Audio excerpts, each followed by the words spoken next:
Across northern Nigeria, a quiet battle is taking place. There are no gunshots, no armies, and no clearly marked front line. This battle is happening beneath the feet of farmers. Season by season, the soil is losing moisture. Vegetation is becoming thinner. Rainfall is becoming more difficult to predict. The dry season feels longer. Wind carries away exposed topsoil. And from the north, the pressure of the Sahara continues to affect already fragile semi-arid landscapes. For the families who live here, desertification is not an abstract environmental term. It can be seen in the fields, in wheat crops, in dry wells, in rising fertilizer costs, and in one difficult question facing rural families: will this land still be able to support us in the future? But there is another way to look at the problem. Instead of asking, how much more do we need to bring into this land from outside? We can ask a different question. What resources do we already have here? And how can we use them better? In dry regions, water is an asset. But having rainfall does not automatically mean crops receive enough water. A heavy storm may arrive in a very short period of time. Rain falls onto hard, dry ground. The soil cannot always absorb it quickly enough. Water begins moving across the surface. It carries valuable topsoil with it. It leaves the field, and only a few days later, the ground can be dry again. That is one of the great contradictions of dryland farming. Farmers suffer from water scarcity, while some of the most valuable rainfall they receive is flowing away from their own fields. To change that, the first step is surprisingly simple: slow the water down. And that is where a series of curved earth structures begin to appear across the landscape. Half-moons. From the air, hundreds of half-moon structures look almost like giant horseshoes carved into the earth. But they are not decorative. Every curve has a purpose: to intercept runoff, to slow moving water, to concentrate rainfall around a planting zone, and to give that water more time to infiltrate into the soil. Half-moon farming does not create rain. It does not turn a dry region into a tropical one. It does something far more practical. It helps farmers capture more value from the rainfall they already receive. When runoff collects inside the basin, the soil has more time to absorb moisture. Seeds have more time to germinate. Roots have more time to establish. Vegetation has a better chance to return. But this is only the first step. Because keeping water on the surface is not enough. The soil must also be able to hold that moisture below the surface. And that is where a dark material that looks almost ordinary becomes important: biochar. Before we go below the surface, I want to ask you something. If you were farming in a region where water was scarce, what would you prioritize first? Capturing more rainfall, or improving the soil so it can hold moisture longer? Leave your answer in the comments. Because the most interesting part of this story is that these two solutions do not have to compete. They can work together. Every agricultural harvest leaves something behind: cassava stems, maize, stalks, millet residues, dry branches, crop waste, processing byproducts. Some of this material is burned. Some is discarded. Some is simply left unused. But agricultural residues are not automatically waste. They contain carbon, structure, and potential value. When suitable dry biomass is heated under limited oxygen, its structure begins to change. This process is called pyrolysis. The material that remains is a porous form of carbon known as biochar. To the naked eye, biochar may look like ordinary black charcoal, but under magnification, an entirely different structure appears. Inside biochar is a network of pores, tiny cavities, large internal surfaces that can interact with water, nutrients, organic matter, and soil particles. You can think of it as a carbon structure filled with microscopic storage spaces. Water can enter, moisture can remain within and around those pores. And that is one reason biochar has attracted attention for improving soils with poor water-holding capacity. Now, imagine two soil profiles, one without biochar, one amended with biochar and organic matter. Rain begins to fall. In degraded soil with poor structure, water may move quickly beyond the active root zone or disappear from the surface. But in soil containing biochar, water encounters a more complex pore network. Moisture can move into spaces within the biochar itself. It can remain around the particles, and the root zone can stay moist for longer. This does not mean that one piece of biochar becomes a water tank. That would be an exaggeration.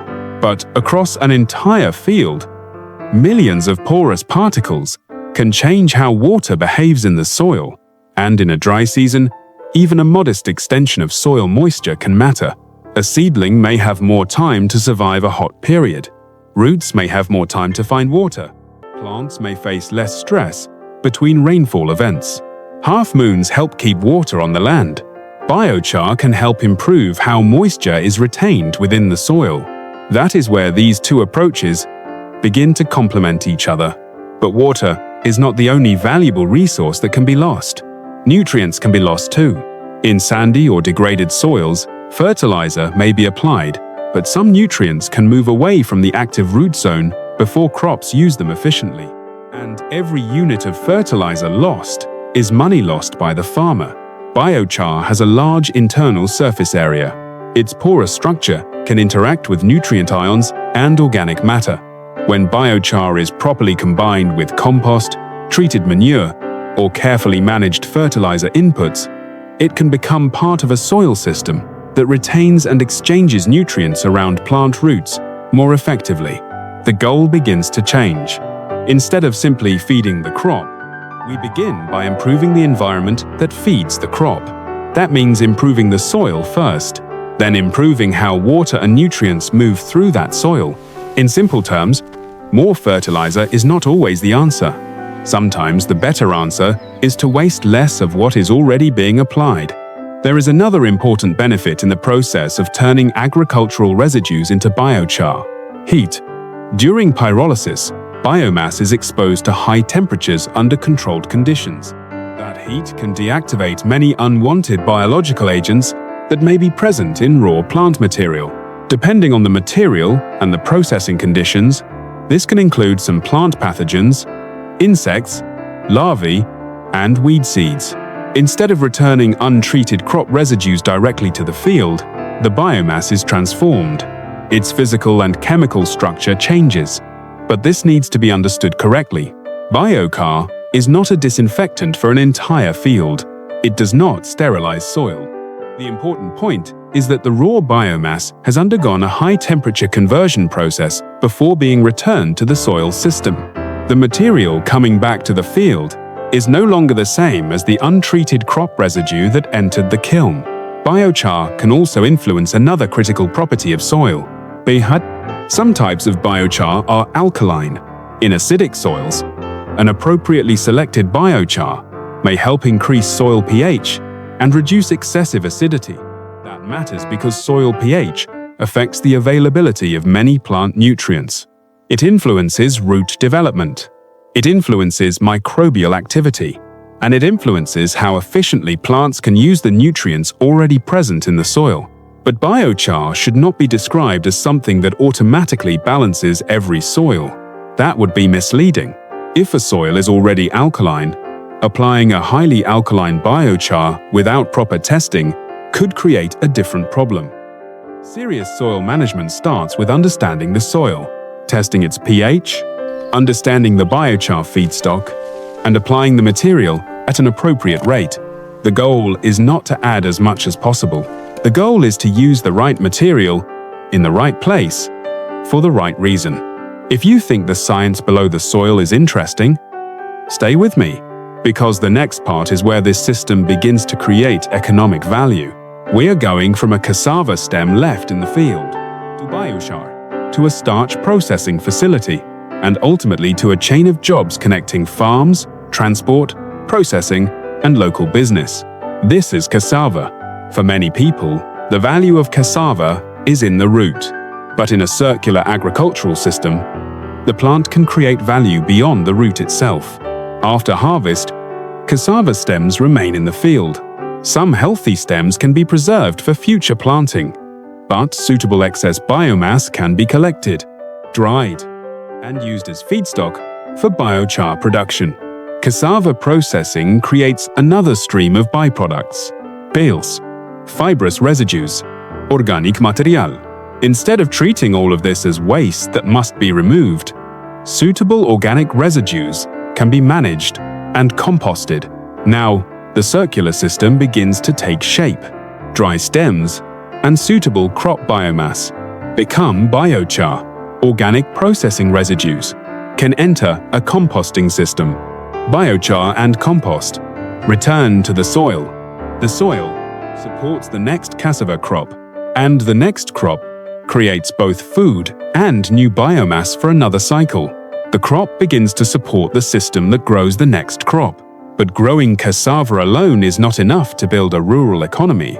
A farmer needs a buyer needs transport, a processor needs reliable raw material, and the entire system needs a market. That is why production zones and processing facilities must be connected. Farmers grow cassava. At harvest, the roots are purchased, collected, loaded, and transported to a processing facility. There, the crop moves through a new series of steps: cleaning, peeling, grinding, fiber separation, purification, drying, and eventually, cassava starch, a product that can travel much further through the economy than a fresh cassava root pulled from the ground.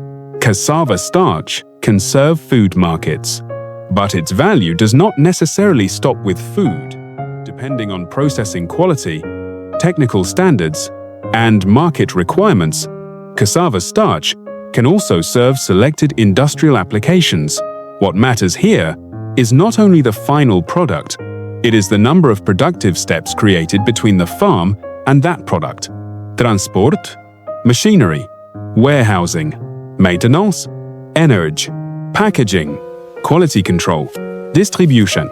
Every additional stage creates another place where value can remain in the local economy. Every link creates another place where people can work. When we talk about restoring land, we often focus on plants, but we should also look at people. A low-productivity landscape does not only produce less food, it produces fewer jobs, less trade, less investment, and fewer reasons for young people to see a future in rural communities.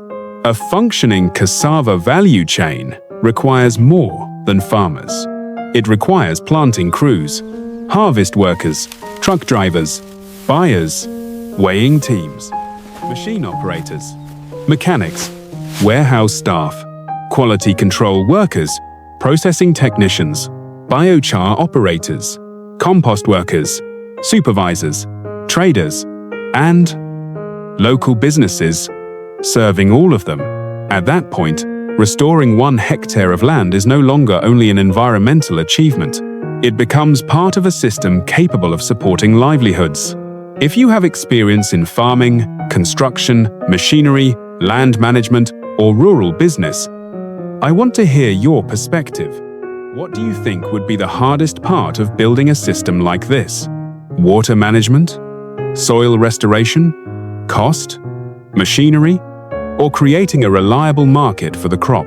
Leave your answer in the comments. Real-world experience is always more valuable than a perfect slogan. Now step back and look at the entire system. Rain falls on dry land. Half-moon structures slow the runoff. Water has more time to infiltrate. Biochar and organic matter improve the root zone. The soil holds moisture for longer. Plants have a better chance to establish. Cassava is harvested. The roots move to processing. Stems and other residues are separated. Some dry biomass becomes biochar. Some suitable organic residues are composted. Those materials return to the soil, and the production cycle begins again. This is not a system with absolutely no waste. No real-world system is perfect, but it is a system designed to keep more value in circulation. Keep water on the land for longer. Keep nutrients closer to the root zone. Keep biomass in productive use. Keep processing closer to the farming region. And most importantly, keep economic opportunity closer to the communities that need it. No single technology can stop the Sahara. Half moons cannot do it alone. Biochar cannot do it alone. Cassava cannot do it alone. Desertification is too complex. Climate, water, erosion, vegetation, grazing, land management, population pressure. All of these factors interact. But if we understand what degraded land looks like, then we also understand the direction restoration must take. Bare soil must become covered. Fast runoff must be slowed. Organic matter must return. Roots must grow deeper. Nutrient cycles must improve. And productive land must create enough economic value for people to continue caring for it. One half moon cannot stop a desert. But thousands of practical restoration actions, repeated across a landscape, can change how that landscape functions. That is how land degradation is challenged. Not with one miracle solution, but with many improvements working in the same direction. For generations, we have thought of a factory as a building filled with machines. But in the drylands of northern Nigeria, the first factory is the soil. If the soil fails, the farm becomes weaker. The harvest becomes weaker. The processing plant loses raw material. Workers lose opportunity. And the community loses economic strength. But if the soil can be rebuilt, the chain can begin moving in the opposite direction. Catch the rain, hold the moisture, recycle the biomass, grow the crop, harvest the roots, process the cassava, create jobs, return part of the value to the land. This is not only a story about biochar, it is not only a story about half-moon farming, and it is not only a story about cassava, it is a story about rebuilding an entire system. From the ground up, at the edge of the Sahara, every productive acre matters, every drop of water matters, every harvest matters, and every piece of land returned to productive use is one more step away from decline. If you want to see more practical solutions being used to restore drylands, strengthen agriculture, and create rural livelihoods across Africa, subscribe to the channel and share this video with someone interested in farming, land restoration, food security, engineering, or rural development. Because sometimes, change does not begin with an expensive new technology. It begins by looking differently at the resources already around us. Catch the rain, rebuild the soil, recycle the biomass, grow the future.